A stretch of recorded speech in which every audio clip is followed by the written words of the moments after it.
예, 이제 우리 세 번째 강의를 진행하겠습니다. 세 번째 강의는 우리 좀 더 실제적인 사역의 모델들을 찾아보도록 하겠습니다. 2016년도쯤인데요. 제가 그때 미국에 잠깐 들린 적이 있었는데 그때 미국에서 이러한 제목의 DVD가 있었어요. 일단 일종의 다큐멘터리 영화가 상영이 됐어요. 제목이 When God Left the Building. 하나님께서 건물을 떠나셨을 때라는 제목이죠. 이게 무슨 말일까요? 자, 하나님이 건물을 떠나셨을 때, 이거는 이제 일반적으로 미국 교회들이 건물 중심의 교회들이 많이 비어가고 있다. 이런 현상을 다큐멘터리로 보여준 겁니다. 그러면서 전통적이고 건물 중심의 제도적인 교회들은 비어가고 있고, 그리고 대신 좀 작은 교회들은 또 성장하고 있다. 뭐 이런 얘기를 했는데, 이 비디오가 나왔을 때쯤에 제가 참 미국에 들렸는데요. 이때 미국에서 굉장히 유명한 사건이 하나 있었습니다. 이게 이제 이분에 관련된 이야기인데요. 이분은 아시는 분이 있을지 모르겠지만은 마크 드리스콜이라고 하는 미국에서 굉장히 혁신적이고 아주 강한 흡입력을 지니는 설교로 교회를 크게 세우신 분이었어요.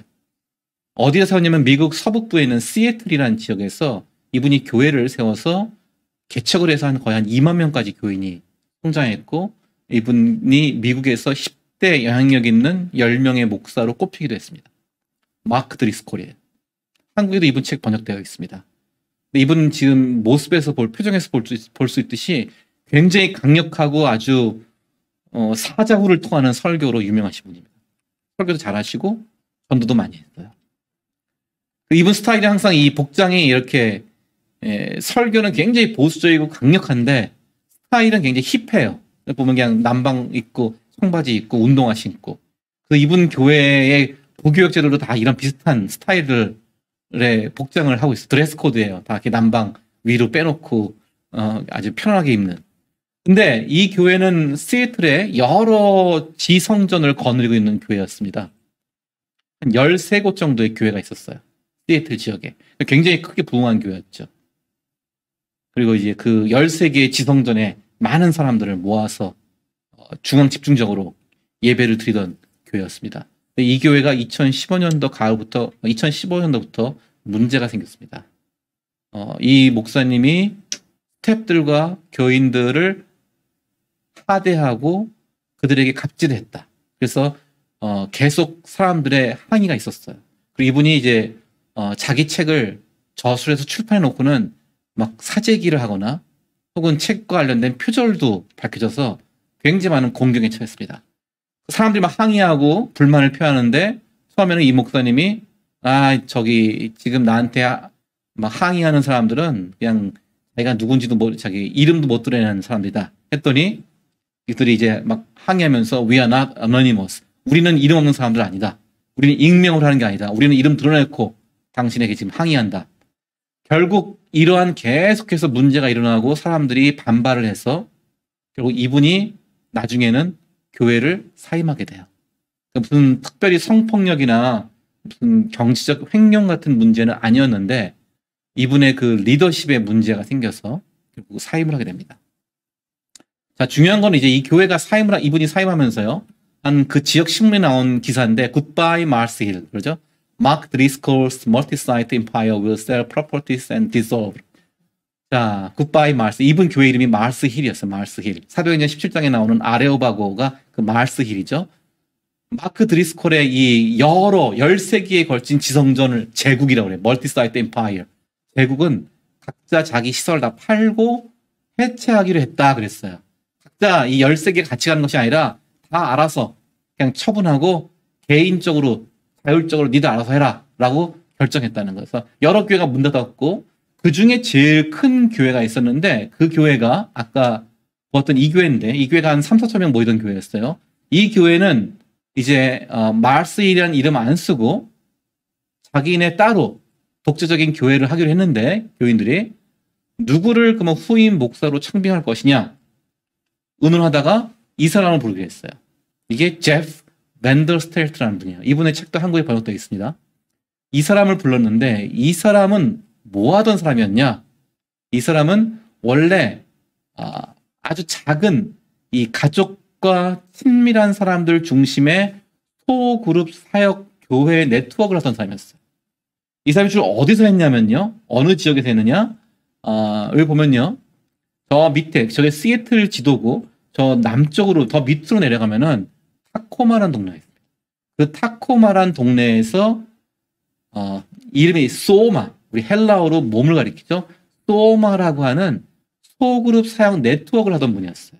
그러니까 소그룹에, 가정에서 모이는 작은, 소규모 공동체 교회들을 수십 개로 계속 확산하고 있던 그런 소그룹 네트워크 교회를 하던 분이었어요. 그래서 원래 그 전에 이 마크 드리스콜이라는 사람이 자기 교회 지성전을 막 확장할 때는요, 내가 저 타코마라는 저 남쪽까지 내려가서 그 제프라는 사람이 하고 있는 뭐 소마라고 하는 저 네트워크, 소그룹 네트워크도 내가 다 그냥 접수할 거라고, 내가 다 차지할 거라고, 막 이렇게 말했는데, 이분 본인이 교회 사임하고 쫓겨났고, 그런 소그룹 네트워크 교회를 했던 이 제프 밴더스테트가 원래 그 사람의 그 중심 교회로 청빙을 받아 가게 됩니다. 이 사람이 청빙 받아 가면서 요구를 합니다. 한 가지 조건을 내는데, 당신네 교회가 나를 청빙하려면 한 가지 조건을 들어줘야 한다. 그것은 뭐냐면은, 나는 중앙 집중형 대형 교회보다는 나는 소그룹, 그쪽 중심의 그런 네트워크 처치를 난 더 선호한다. 따라서 내 사역은 그것이고 내 소명도 그것이니까 당신네 교회를 중앙 집중형 대규모 교회가 아니라 여러 지역별 거점이 있는 소그룹 사역 중심의 교회로 바꾸겠다는 것에 당신들이 동의해라. 그럼 내가 당신의 청빙을 수락하겠다. 그렇게 제안을 했습니다. 그래서 그 교회가 그걸 받아줬어요. 그래서 이분이 그 교회에 가서 그 교회의 구조를 소그룹, 각 지역별 소그룹 중심의 사역으로 바꾸기 시작합니다.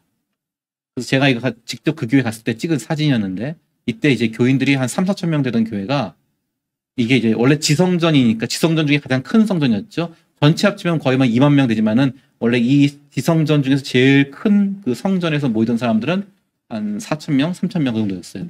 그 교회가 거의 한 1,500명 수준으로 줄어들었어요. 워낙 카리스마적 인기 있는 목사님이 나가다 보니까 교인들이 많이 줄었죠. 근데 이분이 이 새로운 목사님이 오셔서 하신 일이, 저게 시애틀 저 지도입니다. 지도를 퍼즐같이 만들었죠. 퍼즐을 만들어 놓고 거기에 각 지역별로 소그룹 사역 공동체가 생겨나면은 그 퍼즐을 채우는 거예요. 그래서 이 소그룹 사역 공동체, 이 소그룹 사역 공동체를 선교적 공동체라고 부릅니다. 선교적 공동체가 지역별로 만들어지면은 저 퍼즐을 채우는 식으로 해서 결국은 전 지역의 선교적 공동체들이 채워졌어요. 그래서 교인들이 주일날 예배 드리는 것보다 더 중요한 것은 자신들의 지역에서 선교적 공동체로 만나야 한다, 모여야 한다. 이걸 굉장히 강조하게 되었죠. 그래서 교회가 이 체질 구조를 하게 되었습니다. 체질 변혁을 하게 되었어요. 자, 이분이 원래 하던 그 소마라고 하는 것, 저기 보면 소마라고 밑에 써 있죠. 소마라는 말은 헬라어로 몸이란 말 나타내죠. 이 소마라고 하는 이 선교적 공동체 사역은요, 이제 각자가 있는 여러 삶의 자리 현장에서 신앙 공동체를 세우고 그 신앙 공동체가 자기 주변의 사람들에게 선한 영향력을 발휘해서 선교적인 열매를 맺게 하는 것이었어요. 그래서 이게 유튜브에 보면 이 각자의 그 여러 선교적 공동체를 했던 일들을 유튜브로 이렇게 자기 그 소감을 발표하는 것인데, 여러 종류의 선교적 공동체들이 있었어요. 저기는 지금 미션 투 퍼블릭 스쿨, 공립학교에서 선교적 공동체, 공립학교에서 종사하시는 선생님들이 같이 모여서 선교적 공동체 만들고 다른 동료 선생님들을 또 전도도 하고 섬기기도 하면서 그런 공립학교 안에 있는 선교적 공동체가 있는 것입니다. 또는 이거는 이제 부부 모임, 부부들을 위한 선교적 공동체. 부부들이 같이 모여서 부부들의 삶을 같이 나누고 부부로서의 같이 공감대를 형성합니다. 그리고 같이 모여서 신앙 모임을 갖고 그들이 다른 또 부부들을 전도하고 그 선교적 공동체에 포함시키는 그런 일을 하는 선교적 공동체였어요. 이거는 커피숍, 미션이라고 했죠. 카페를 운영하면서 카페에서 오는 사람들과 교제하고 섬기고 그들과 대화하면서 선교적 공동체를, 그래서 특정한 주중에 어느 특정한 시간을 따로 빼서 그때는 거기서 같이 와서 신앙 교제를 할 수 있는 모임을 만들었던 것은 커피숍 미션이었어요.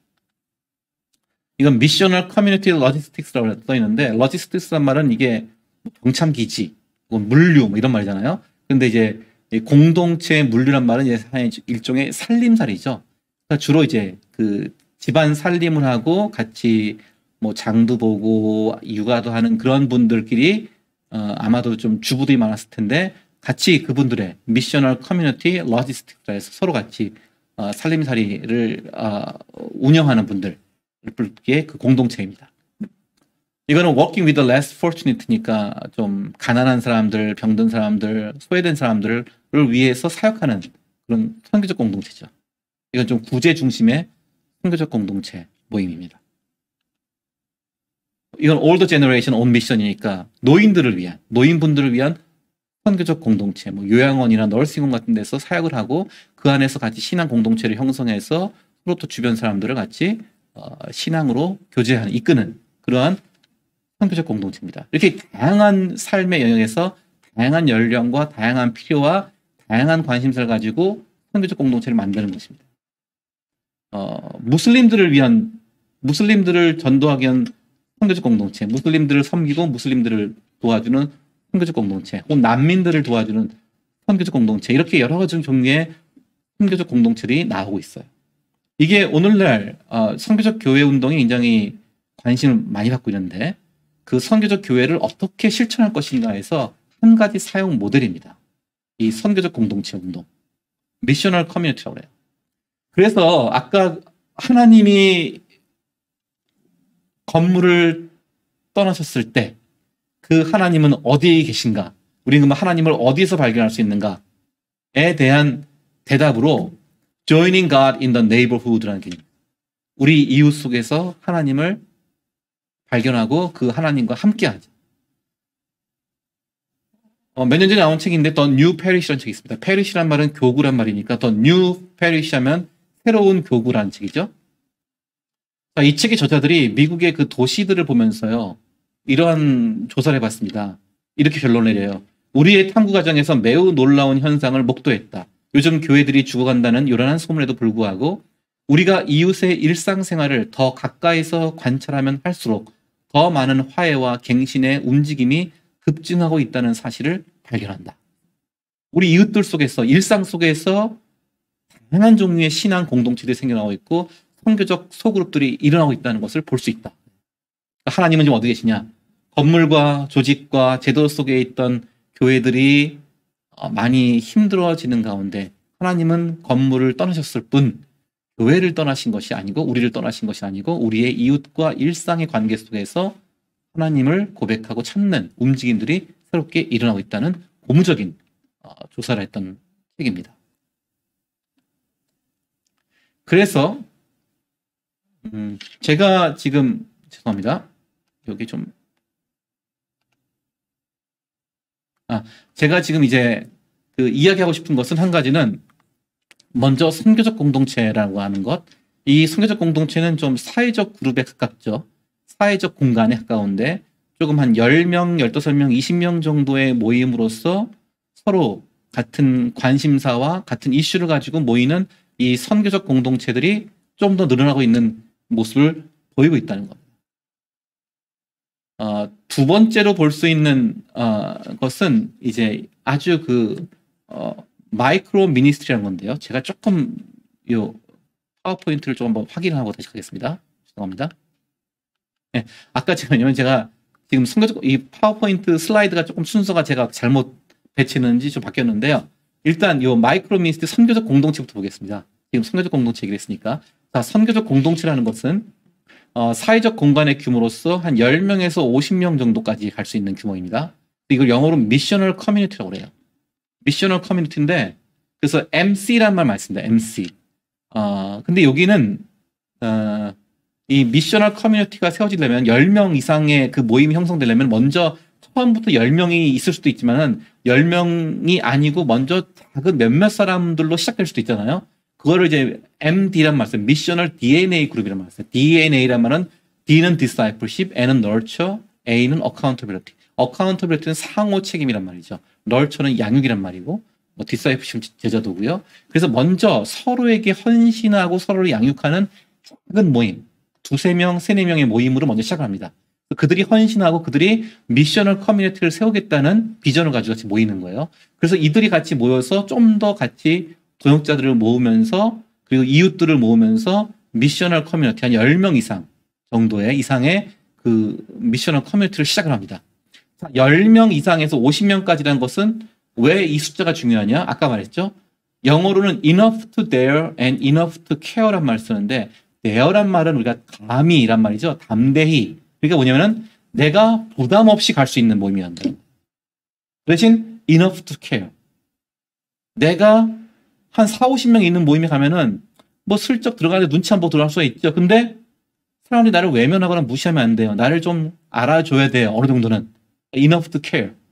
내가 부담 없이 가기도 편하고 또 돌봄을 받을 수 있기도 충분한 숫자가 이 사회적 공간의 규모라는 거예요. 중그룹, 소셜 스페이스죠. 자, 이 선교적 공동체는 지역별로 선교적 공동체 생길 수도 있어요. 우리 지역의 어떤 이웃들을 향해서 동네를 위한 선교적 공동체가 있을 수도 있고요. 아니면 네트워크라고 하는 아까 말했던 네트워크. 나와 관심사와 취향이 같은 사람들, 나와 같은 직종의 사람들도 될 수도 있고요. 아까 말했던 무슬림 공동체. 그런 것도 네트워크 대상이죠. 이렇게 같이 이런 대상들을 향해서 선교적 공동체가 세워질 수 있습니다. 이 선교적 공동체는 먼저 오이코스 원리가 있어요. 우리가 확대 가족으로서의 경험, 우리 약간 가족적 서로의 그 따뜻한 돌봄 관계는 같지만 오이코스 성경의 가족은요 오늘날과 같은 핵가족이 아니라 확대 가족이었습니다. 그래서 친족뿐만 아니라 친척들, 손님 혹은 같이 일하는 사람 다 오이코스 안에 들어왔어요. 가족, 확대 가족이에요. 그래서 확대 가족적 분위기를 가지고 모이는 겁니다. 그리고 여기는 제3의 장소에서 자주 모인다. 아까 말했던 제3의 장소. 사람들이 좀 더 편하게 중립적으로 올 수 있는 곳에서 모입니다. 그리고 또 하나 원리는 평화의 사람 원리예요. 누가복음 10장 보면 예수님께서 제자들을 파송하시면서 어느 집에 들어가든지 그 집에 평화를 빌고 그 평화를 받으면 그 집에 머물어서 음식을 먹고 나중에는 일도 하고 거기서 하나님 나라를 전파하라고 그러죠. 그러니까 먼저 우리에게 호의적인 사람, 호의적인 사람들을 잘 발견하고 그 호의적인 평화의 사람을 위해서 기도하라는 거예요. 처음에 교회를 개척하거나 교회를 사역할 때는 이 평화의 사람과 만나는 것이 굉장히 중요하고 이 평화의 사람과 좋은 관계 속에서 그 사람을 통해서 그 사람이 게이트키퍼 역할을 하거든요. 자기와 친한 여러 관계망들을 이렇게 연결시켜 줄 수 있는 사람이에요. 그런 사람을 잘 위해서 기도하고 발굴하고 좋은 관계를 맺으면서 그것을 기점으로 해서 사역을 하는 게 중요하다는 거죠. 그 오이코스 원리, 제3의 장소 원리, 평화의 사람 전략을 이 선교적 공동체는 기본으로 가지고 있습니다. 이 선교적 공동체란 말은 선교적 교회의 다른 말이 아니라 선교적 교회의 여러 사역 모델 중에 하나예요. 선교적 공동체라는 사역이 있어요. 그리고 사회적 공간의 규모가 되고요. 이 선교적 공동체에 모이면은 업, 인, 아웃이라는 3중 구조를 가지고 있습니다. 업은 하나님과 관계예요. 인은 우리 사람들과 같은 교회 안의 사람들과 관계죠. 아웃은 우리 교회 바깥의 이웃들과 우리가 섬겨야 되는 대상들과 관계예요. 또 만약 선교적 공동체가 한 4회를 모인다 하면은 2회 정도는 업 중심, 즉 하나님과의 관계, 영적인 교제, 기도, 하나님 말씀을 듣는 것 중심으로 업 중심의 모임을 한 2회 정도 하고 한 번 정도는 인 중심이에요. 그럼 뭐냐면 우리 교인들끼리의 서로의 관계, 우리 공동체 내부의 서로 관계를 위한 좋은 상호 교제를 위한 모임을 한 번 갖고 아웃은 이제 우리 공동체 바깥에 있는 사람들과 만날 수 있고 공동체 바깥에 있는 사람들을 초대하는 이런 아웃의 모임을 한 번 정도 갖고 그래서 2주는 업, 1주는 인, 또 다른 1주는 아웃 이 3중 구조를 가지고 이 선교적 공동체를 한다는 겁니다. 이 선교적 공동체 사역은 아까 말씀드렸던 그 소마라고 하는 곳에서 굉장히 활발하게 하고 있고 미국에서 여러 군데에서 텍사스 어스틴이라든지 이런 데서도 이 선교적 공동체 사역을 교회 안에 여러 선교적 공동체를 만들어서 그 선교적 공동체들이 다양한 사역을 하게 합니다. 이 선교적 공동체의 케이스로 제 미국인 친구 목사가 있는데 그 친구가 이제 미국에서 한 교회를 담임을 한 지 한 7년 지나서 이 선교적 공동체를 사역을 시작했어요. 처음에 한 15명 정도 이상 되는 모임을 한 3개를 만들었다고 그래요.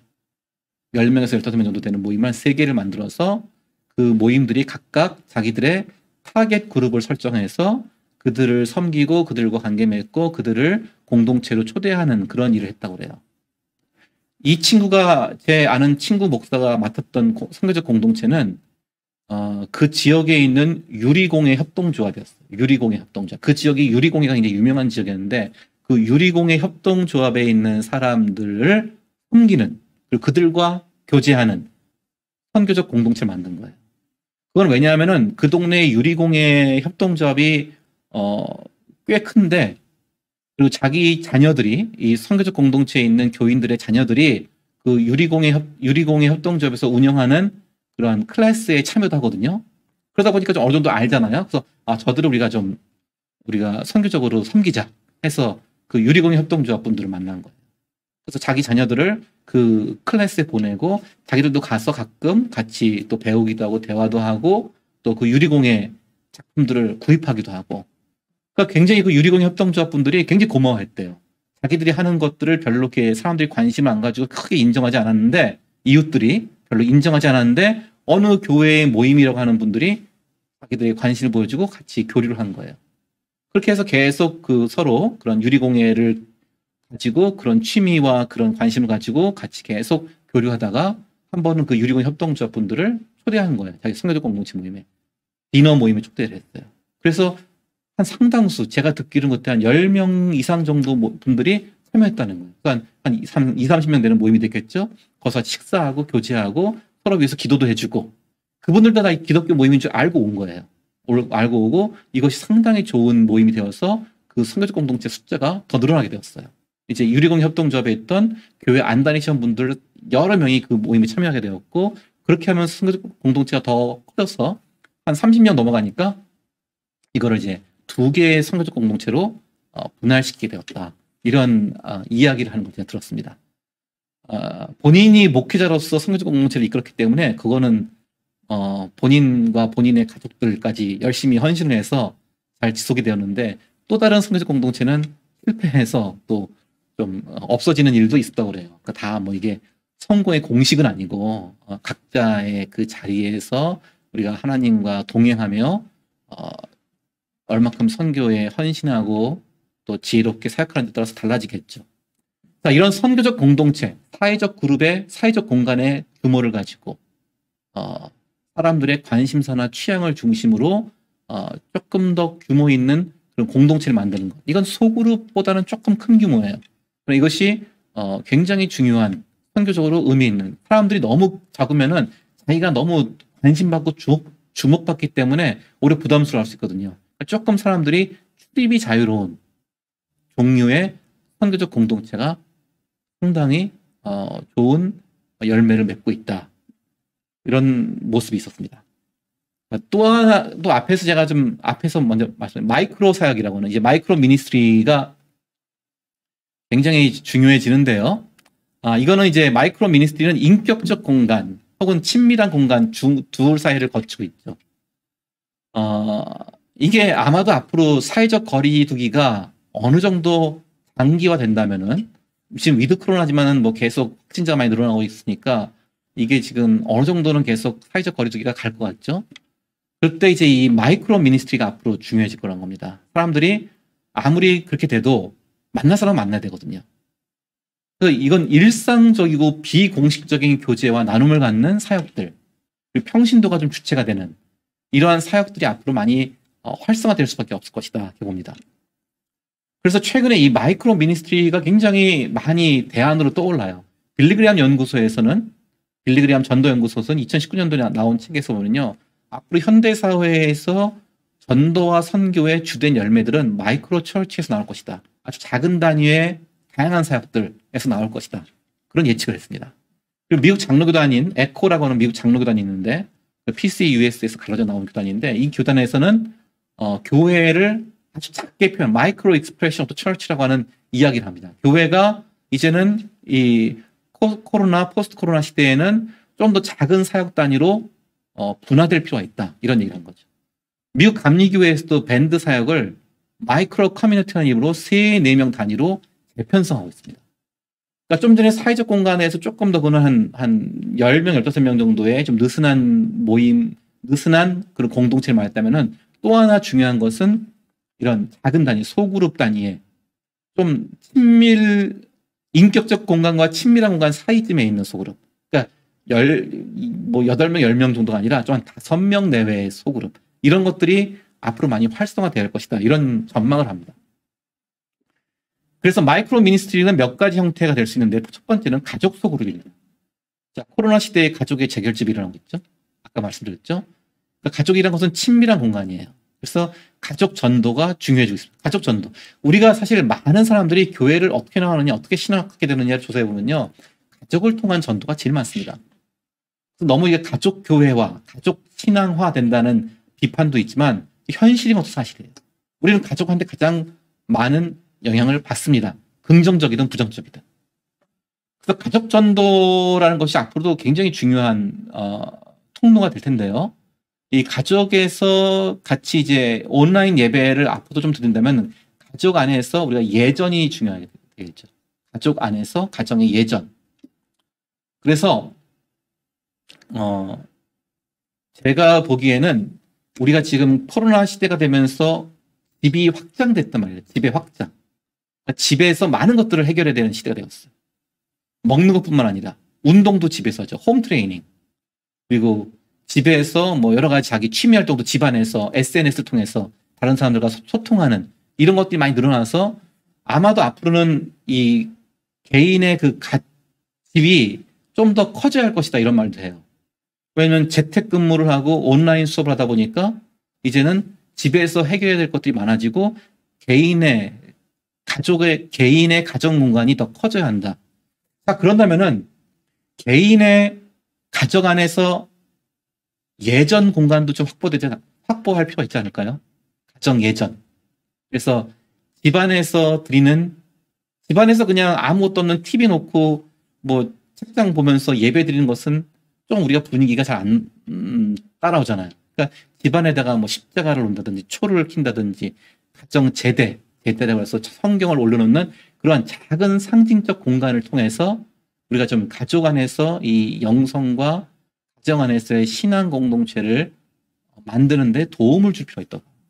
자, 먼저 이제 이 가족 소그룹이라는 의미를 좀 봐야 될 것 같고요. 그리고 두 번째로는 이제 가정이 있지만 가족이 이제 우리 가족끼리만 있으면 너무 좀 지루하고 단조로우니까 다른 가족과 만나야 될 거 아니에요. 그런 의미에서는 두 가정 이상 연결되는 미션 버블이라는 말을 제가 하는데요. 이건 좀 넘어갑시다.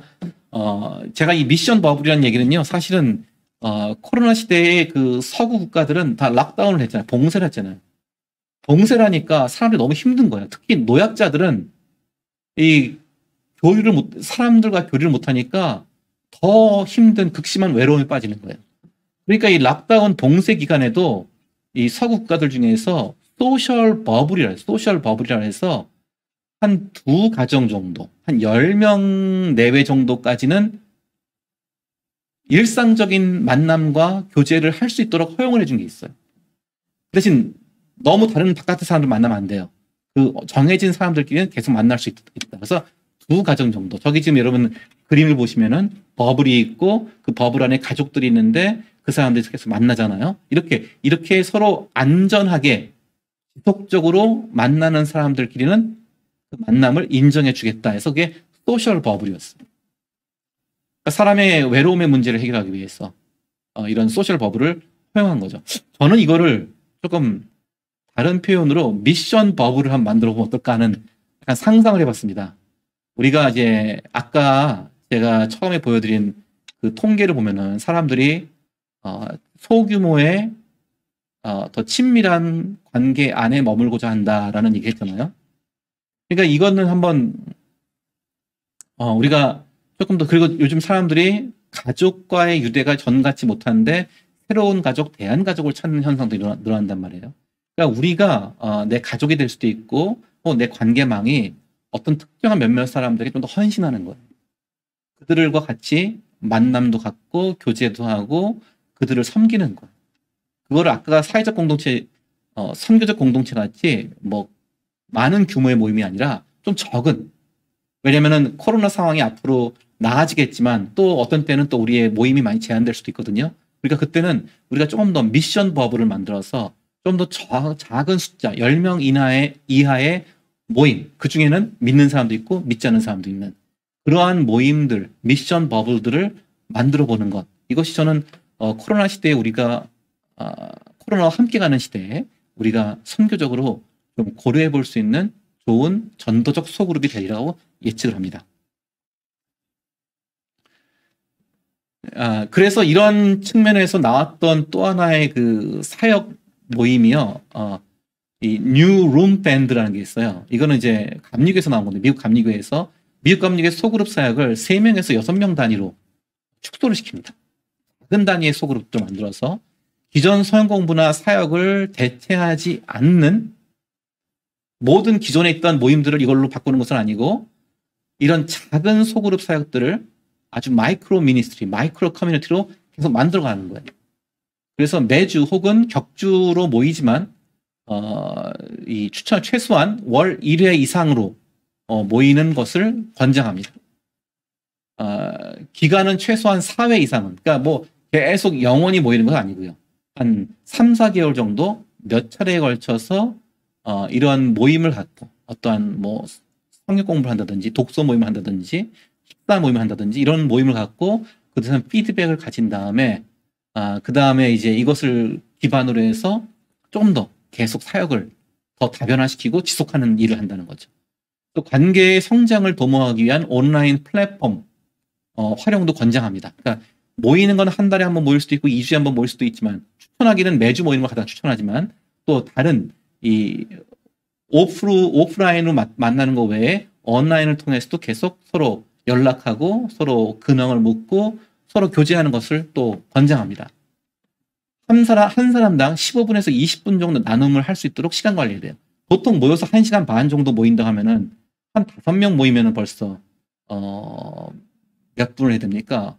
1시간 반이니까 5명 모여도 벌써 한 15분 정도 할 수 있죠. 이렇게 한 사람당 이 정도의 나눔을 할 수 있도록 시간 관리를 해주시는 작은 단위의 3명에서 6명, 5명, 5명, 4-5명 내겠죠. 이 정도의 모임들로 를 계속 만들어가는 그런 시도를 하고 있습니다. 여기에 모임의 주된 목표는 영성 훈련과 제자도를 중심으로 한다는 거죠. 그래서 이 미국 감리교에서도 이 뉴 룸 밴드라는 걸 만들어서 조금 더 작은 단위의 소그룹들을 활성화시키고 있습니다. 그러니까 제가 보기에는 지금 최근에 나오는 이 소그룹 사역들을 좀 포괄적으로 보자면은 선교적 공동체 사역, 그리고 이러한 마이크로 미니스트리 사역, 그다음에 가족 전도, 가족 사역, 이 세 가지가 이 최근에 이 소그룹 사역의 중요한 트렌드가 아닐까 하는 생각을 합니다. 자, 뉴 룸 밴드 모임의 포맷은 이렇게 됩니다. 첫 번째 모임에는 같이 모였을 때 향신 기도라고 그러죠. 센터링 프레이어. 이렇게 뭐 예수님 저와 함께 해주세요. 뭐 이런 단어를 갖다가 계속해서 반복적으로 기도하면서 서로 이 내면의 영적인 기반을 조성하는 기도를 드리고, 그 다음에 말씀을 묵상하고요. 그 다음에 침묵의 시간을 갖고, 그 다음에 한 주간의 삶을 성찰하고, 그 다음에 자기 성찰하는 것을 또 나누고, 그 다음에 상호 고백, 서로 간에 이제 내가 나의 어떤 자신을 반성하는 고백, 또는 앞으로의 삶을 위해서 고백하는 거, 그다음에 중보 기도를 리더가 해주고, 같이 마침 기도하는 이 정도의 그 포맷을 가지고 뉴 룸 밴드를 작은 단위로 한다는 겁니다. 최근에 한국에서도 몇몇 교회들이 4-5명 그룹으로 다시 교회 안에 소그룹들을 재편하고 있다, 그런 것도 있어요. 근데 그것만 하면 안 되고요. 아까 말했던 선교적 공동체 같은 사회적 공간의 모임 같은 것들도 같이 병행되는 게 저는 필요하다고 생각합니다. 교회에서 이 소그룹이나 공동체 사역을 하다 보면요, 항상 이제 인격적인 나눔에 참여하기를 주저하는 이들이 있어요. 그럴 때 강요하지 말고 기다리라고 합니다. 이거는 아까 말씀드렸던 미국 감리교단에서의 그 뉴룸 밴드 뉴룸 밴드 사역에서도 이야기하는 겁니다. 인격적 나눔, 인격적 참여를 주저하는 이들에게 강요를 하지 말고 좀 기다리는 게 필요하다.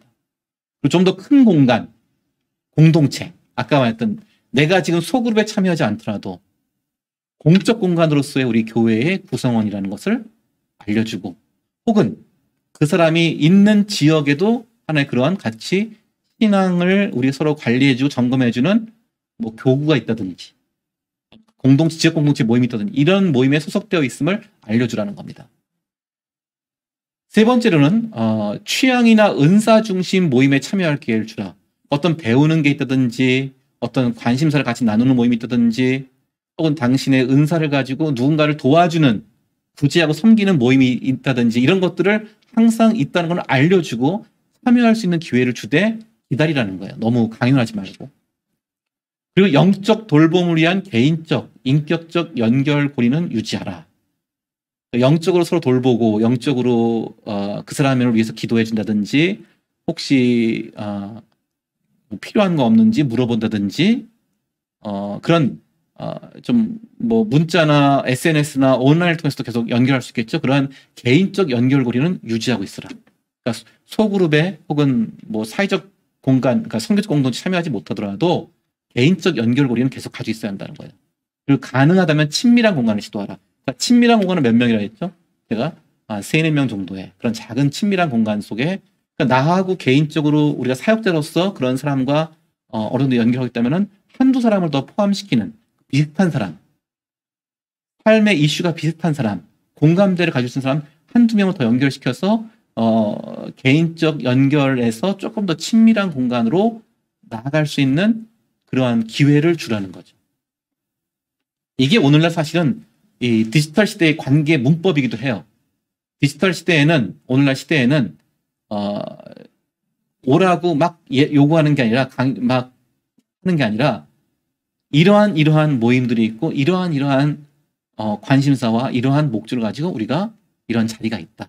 그래서 알려주고 드러낼 뿐 의향을 드러내고 그들이 선택하게 하는 것이라는 거죠.